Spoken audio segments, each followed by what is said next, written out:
All right, so move on to the final segment. I'll be sharing my own personal list of the top 5 hardest sports to compete in the world today. So my list will start at number 1 and go all the way down to number 5 in that particular order. So number 1 would be boxing. I honestly think boxing is the hardest sport to compete in and participate in the world of sports today. Now, you guys don't have to agree with me. The whole point, guys, of this podcast is to share our different aspirations and different opinions in the world of sports today. But if you guys don't agree with me, ESPN agrees with my statement. ESPN has ranked boxing as the hardest sport in the world today. Now, boxing is a very hard sport, guys. This is an individual sport. You have no teammates to depend on, and it's all individual sport. Your accolades, your wins, your losses, everything you do in that boxing ring is based off of individual performance. There's no friends to rely on, and everybody's your rival. If you have the same goal of climbing to the top to be the world champion of that division, be the cash cow of boxing, you got to go through everybody. So there's no friends, no allies, and all you really have to depend on is your trainers and your corners to help you become the best that you can be in this particular sport, in the sport of boxing. But honestly, boxing is just a craft that you got to perfect. This is honestly a great sport to follow. If you really invest time to follow the sport of boxing, it's honestly a beautiful sport. And honestly, most fighters, the best of all time, they got to start at a young age. They got to start at 5 to 6 years old and work their way up in the amateurs and become the world champions and the cash cows that they are today in the sport of boxing, starting at a young age. Now, you can start late in your boxing career. You just got to have the power and the boxing IQ to be great starting at a late start. But in boxing, you got to be in tip-top shape, extreme condition. You got to be in extreme condition, great condition, to survive for 12 rounds. Like, these 3-round increments ain't no joke for 12-round fights. And you got to go through brutal training camps to be in top-tier shape. Some of these guys are training for 6 to 8 weeks, 2-a-days, sometimes 3-a-days, to work their ass off, to perfect their craft, to be the best they can be in the sport of boxing. And the brutal weight cuts. Some of these guys are 25 to 30 plus pounds in their weight outside the ring. So imagine the brutal weight cuts, the sacrifices they got to do when they step into the boxing ring for our entertainment.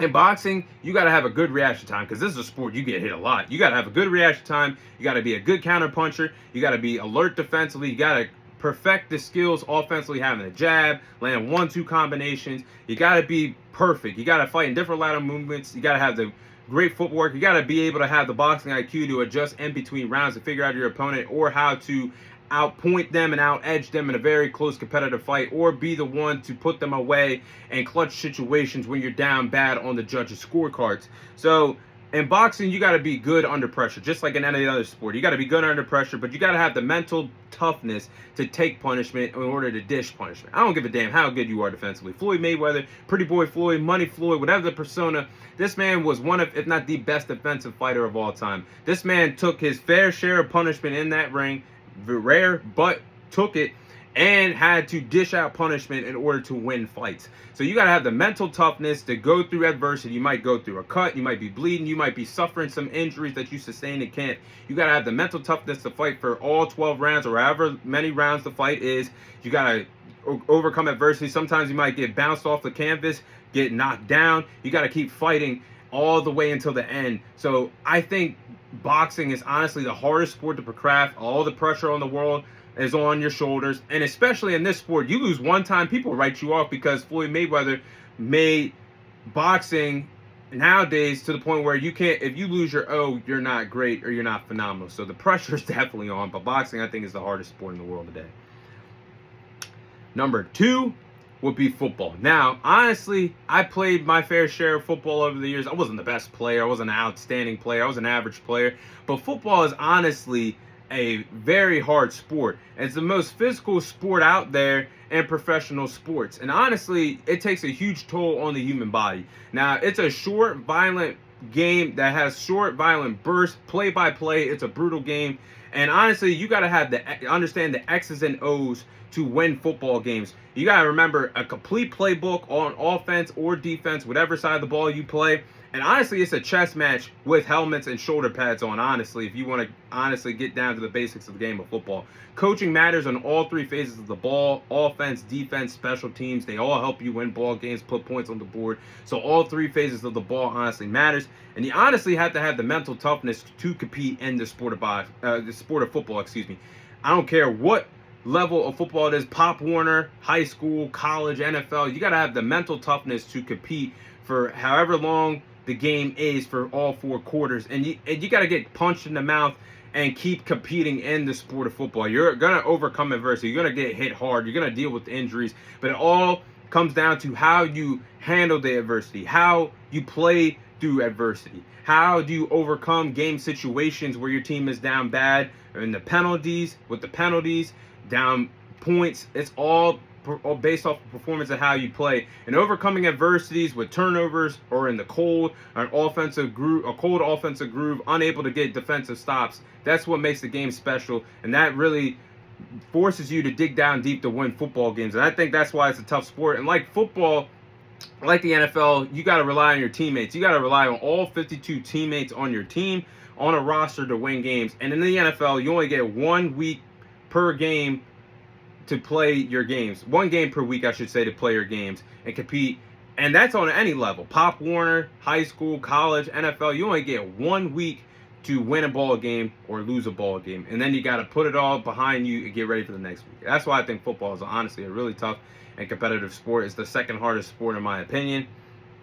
And number 3, baseball. Now, I think baseball is honestly a very hard sport. And last week I said the World Series is the second hardest sport to win in sports behind the Super Bowl trophy in the NFL world. But baseball is honestly one of the hardest sports to play in the world. And you got to have good reaction time to hit the baseball. You got to have the great eye vision to know if the ball is in the strike zone or not. And you have basically a millisecond to decide whether or not to swing on the ball, whether it's in the strike zone or not. So I think you got to have really good baseball IQ to recognize the pitches that the pitcher is throwing to you on the mound. And positions are very hard to play in the sport of baseball. Like, pitchers have to have the ability to have several pitches under their belt. They got to be able to perform a fastball, a curveball, a knuckleball. That's just 3 examples of some hard pitches to perform if you're pitching on the mound. And the outfield positions are very hard in baseball. Like, you got to have to throw. If you play in the outfield, you got to have the arm to throw the base to help your team get those base runners out. You got to have a shortstop playing in the field. Honestly, the shortstop is the hardest position to play on the diamond in baseball. So I think it's a really hard sport to play. Number 4, I put basketball here. I think basketball is honestly a very hard sport. You got to be in the best condition in the world to play the game of basketball for all 4 quarters, running up and down the court. Like, especially in fast break sequences, jumping up and down, and constant shooting movement in the game, whether you're shooting a jump shot, a 3-point shot, a layup, a dunk. Like, that takes a lot of conditioning to be able to play at a high, intense level. And the game can pick up in a millisecond in the game of basketball. So you got to be in tip-top shape to play the game of basketball. You got to be good in several skills. You got to be good with your shooting, dribbling, passing. You got to have a good basketball IQ to make the adjustments to score the basketball. So I think that's the 4th hardest sport. And then 5, I probably put MMA here. I say 5 is MMA. Like, again, just like boxing, it's an individual sport. Your accolades, your wins and losses is all based on the individual performances. And that's very hard in combat sports. And you got to be in great condition, like I just said, in boxing, and especially in MMA, because you got to fight in 2 different sequences. You got to be able to fight on your feet, and you got to be able to fight on the ground if the fight goes to the ground. And in MMA, it's fair game. Like, unlike boxing, all you can do is punch. And MMA, it's fair game because you got punches, kicks, knee strikes, elbow strikes, anything goes in an MMA fight. Plus, you got different wrestling, with the wrestling takedowns, several submissions, several chokes that go on in the MMA fight. Like, it's all, anything goes. And that inside that octagon for MMA fights. And fighters, compared to boxing, they use like, 10, 12-ounce gloves. And MMA, you're using 4-ounce gloves. So a punch to the face, you really feel it. Like, these punches and these strikes that these MMA fighters absorb, it's no joke. Like, a calf kick can honestly damage your leg. A knee strike to the sternum can honestly break a rib. Like, honestly, these fighters go through a lot of different pain and can go through several different injuries compared to these other sports that I mentioned. But strikes will hurt you faster in MMA with these 4-ounce gloves. And you definitely got to have the reaction time in MMA because anything can happen. You got to adapt to anything. You got to adapt to the strikes, elbow strikes, kicks, knee strikes, the wrestling takedowns, the grappling. Like, you got to adjust to all these things in MMA.